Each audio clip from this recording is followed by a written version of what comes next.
Hey Big Brother fans, this is episode 21 review of Big Brother 14.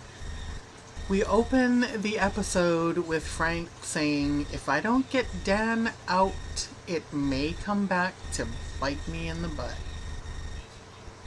I'll remind you at the end of the hour how we ended this episode up. Oh Lord. Anyway, Jen decides to make a move and decides that she's going to team up with Frank. She tells him that he is not alone, that she can count on him, that he can count on her to be a part of an alliance because no one should be in the game alone. Next, we move on to the POV, and it's Draw Something. That game, Draw Something, right? And so I'm sure most of you know what it is. Well, anyway, each word is a clue, but it's also a clue to a punishment, and you must accept the punishment in order to get the points that each drawing is worth. So Brittany said that that Dan and Danielle should throw the competition so that Brittany and Shane can either try to win it, and that way either one of them could use the veto to pull one of the other down, and then Ian, who already had the second veto, could take the other one down, thus taking down both, keeping all except for one of the Quack Pack safe. I don't know how they didn't think that, if Brittany won, then Shane would be fodder, to be put up, or if Shane won, then Brittany could be thrown up. I don't think they thought that far through. Anyway, so we go through this, and it's pretty evident very quickly that Dan is in it to win it. He is not going to throw it. He's going to win it and take himself off. So they go through, and for 2 points, Frank decides that he's going to dye himself green in an avocado bath. Dan takes the food challenge and eats sushi, which is acorn jelly, fermented soy, and seaweed wrap, and then a pickled pig's ear with boiled cow stomach and pickled artichoke for 5 points. Jen takes off her clothes and burns that for 4 points. Brittany is shackled to Danielle for 24 hours and wins 6 points, which I didn't think is fair. Like, if she chose somebody to be shackled to, I think that the other person should have also won the same amount of points, if you ask me, in my opinion, because it's a punishment for the other person as well. Frank chose the chum shower over a 24-hour period for 7 points. Then Frank also chose a carrot suit for a week for 3 points. I think it was a week. Frank benched himself from the next HOH for 10 points, which is something that I questioned because he's already benched from the next one. So to me, it should have been a non-punishment because he already is punished. He's not going to be able to do it. Well, apparently they've extended it, so it's like, since he's already not going to be able to be in next week's HOH competition, they're extending it, his punishment, for the next week after that. So 2 weeks not being able to participate in HOH. And he got 10 points from that. Then Danielle splattered with paint for 2 minutes was 6 points. Then Dan, 24-hour trip to a solitary dance party for 8 points. And then Brittany rung in, and she wasn't able to answer it, but Frank whispered Summer to her, so he was disqualified. So in essence, by cheating, he took all of these punishments and didn't win the POV. So next up was Jen, and she took a slot ticket for the rest of the summer to win 11 points, making her the winner of the POV over Dan. She reconfirms immediately she's in it with Frank, and she says taking slot for the summer and winning veto means I'm a player. And I'm like, okay, so what is this, week 7? You're just deciding you're a player. Okay, Jen. Dan has to almost immediately go into confinement, And he says a normal person would consider it a punishment, but he thought, it was 24 hours by himself to try to figure out how to spin himself out of the predicament that he's in, because he's up against his girl. No chances to be pulled off with POV, definitely going home. And he goes into his 24 hours and starts to think of things to manipulate everyone. Well, when Dan comes out, he's kind of pale and dazed and acting kind of weird, and Brittany was a little concerned about that. She mentioned how smelly the room was a couple of times, and later on we will find out that she went in to help him clean the room up and wash his clothes, etc., etc. Anyway, after that, he decides that he's going to hold himself a funeral.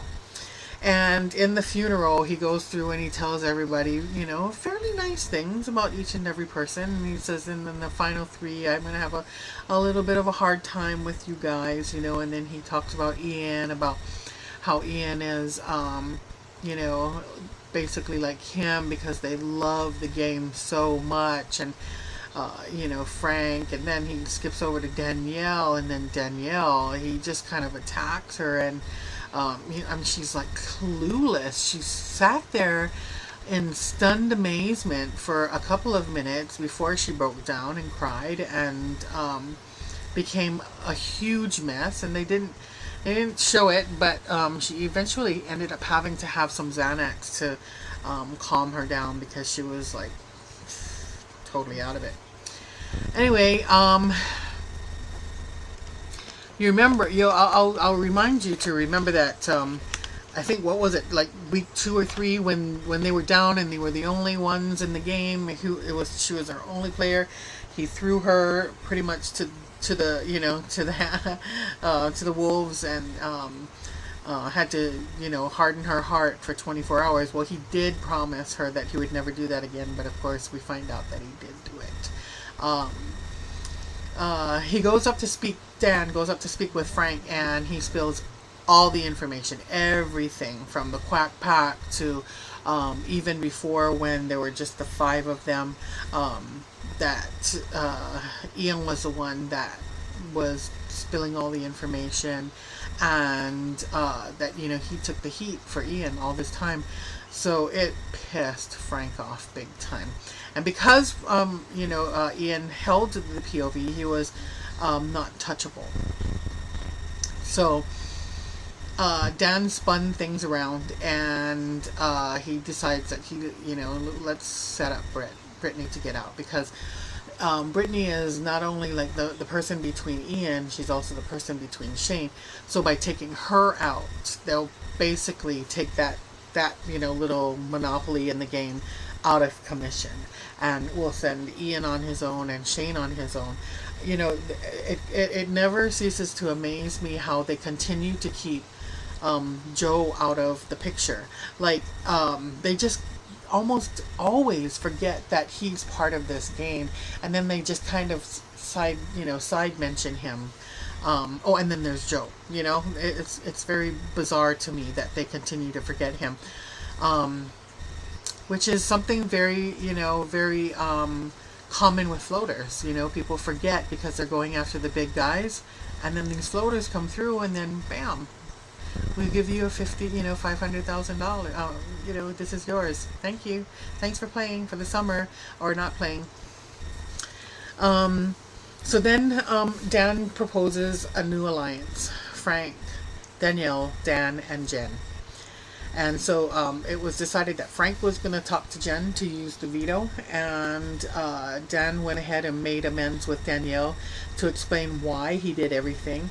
And she was first just furious, and then she was like, "You broke my heart, and you made me embarrass me in front of the entire household." And I'm like, yeah, and he got you into a Final Four. He's getting you off the block. What are you worried about, right? So anyway, they kissed and made up, and he told her that her sympathy meter was off the hook. So there's no way that he's, in his opinion, that anyone will say, "Oh, poor Danielle, we're gonna keep, we're gonna vote you out and keep Brittany in." Anyway, later on, Dan is in the diary room saying, I've been put up by a guy who took an avocado bath, a chum bath, is wearing a carrot suit, and can't compete in, 2 HOHs, all to just take me off. So now I remind you how we started this episode with Frank saying, if I don't get Dan out this week, it's going to bite me in the butt. People forget that he is very, very good and very dangerous in this game. Anyway, they have the POV ceremony. Ian goes first, and he doesn't use it. Even though the veto was called the second veto, he won the veto first, so he was given the option to use it first. Now, this is something that was brought up later on in the game by Ian and Brittany both, that, it was called the second veto, so they think that production was messing with them because they wanted this to happen. But, I mean, if they really were thinking correctly, they knew that he won the veto first and, Jen won it second. So it was done in the correct order, even if it isn't in the order they wanted it to be taken in.